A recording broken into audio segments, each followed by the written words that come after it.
Hey guys, it's Anton. This video contains spoilers from the grand finale, episode 49 of The Wolf, so please turn it off right now if you don't want to know. Make sure to hit the like button if you like content like this, and if you are a new viewer to the channel, then remember to subscribe. I'm splitting this video up into two parts since it does get a little lengthy, but it's a good one. I hope you all like it. Anyways, let's begin. So the scene starts off with the events from the last episode. I explained this part from episode 48 a few days ago, which I will link down in the video description below for anyone who is interested. The wolf finally goes unconscious, and Li Chen tells him that if she doesn't return, then don't wait for her. And if he does end up finding someone else, then her only request is that he doesn't watch butterflies with that person, because that's sort of their thing. We go to the next scene, and the fourth prince is seen tied up on a post. Ma Shexing appears at the city gates with Yao Ji. The minister calls out and asks them where the wolf is. She replies back that he couldn't come, but she wants to see the second prince. The scene pans to the second prince, who is told by the minister that Ma Shexing wants to make a deal to withdraw her troops in exchange for the safe return of the fourth prince. At first he doesn't really believe her, but decides to let her in anyways because he doesn't see her as a threat. In the next scene, we see Xiao Zhan, who wakes up and pulls an arrow out of his chest. He pulls an amulet out from under his armor and recognizes that it has saved his life. We go back to the city main gates and the minister invites her inside, but Li Chen tells him to let the fourth prince go first before they will enter. They untie the prince, but the minister tells her that she has to go in alone. Yao Ji had wanted to go with her as that was part of their original plan, but Li Chen had already predicted that the second prince would not allow her to do that. She then exchanges hairpins, putting Yao Ji's hairpin on her hair, and says that in this way, Yao Ji will be entering the palace with her. She tells her to take care of the wolf if she does not return. There is a brief flashback of the pair discussing the plan, and Yao Ji realizes that the princess had not planned on coming back. The wolf is woken up by a yellow butterfly. He picks up Li Chen's final message to him, a note that she had left behind for when he wakes up. As he reads the letter, he starts to panic and rushes out on horseback to save the love of his life. The note read, "Dear husband, please take care of yourself. Don't try to follow me.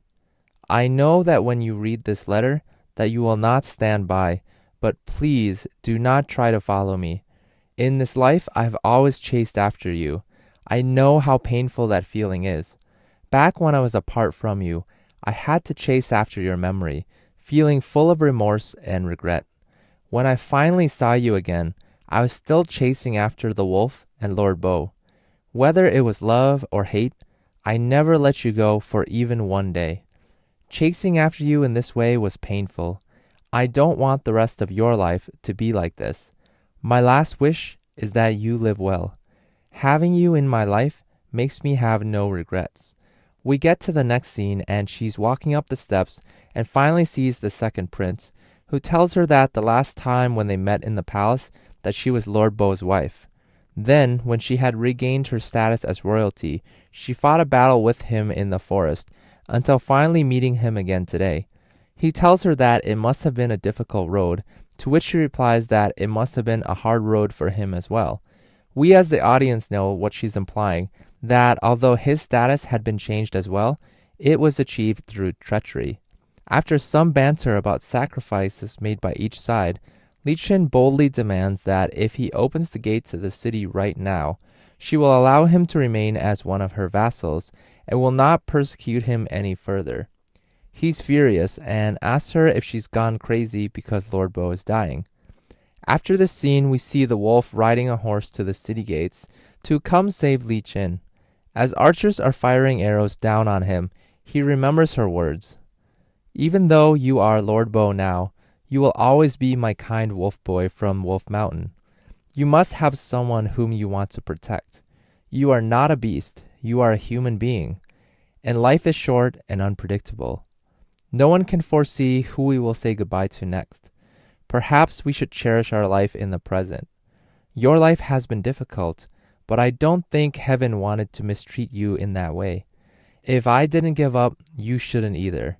If things can stay like this in the present, being able to see you live well forever, then I'm willing to pay any price. Perhaps if the two of us had found the truth out sooner, then we didn't need to wait this long to be together. We go back to Darren Wong, who has arrived at the outer gates. He tries to make his way up the walls as soldiers fire arrows down below. The wolf then makes his final soliloquy.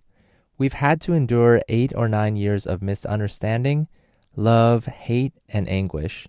Our past has taught us the valuable lesson that we must treasure each other more.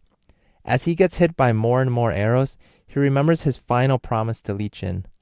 From this time forward, I will protect you the rest of my life, and we will never be apart again. I'm gonna break it off here for a moment and finish the rest of this explained video in part 2, the grand conclusion, since this video is getting a little long. At this point, enemy soldiers are closing in on both Li Qin inside the citadel and Darren at the city gates. Xiao Zhan has managed to infiltrate the citadel as well, and is seen sneaking past the enemy troops, but it seems like the numbers and odds are stacked against our heroes. The wolf has been really good. Yeah, there have been misunderstandings that have been kind of annoying, but the acting and performances from the 3 main leads have just been incredible. I'm continually impressed by how well they have done in each of these scenes, and I'm really glad I watched this one. There are always looming questions, as always, but that's for another video.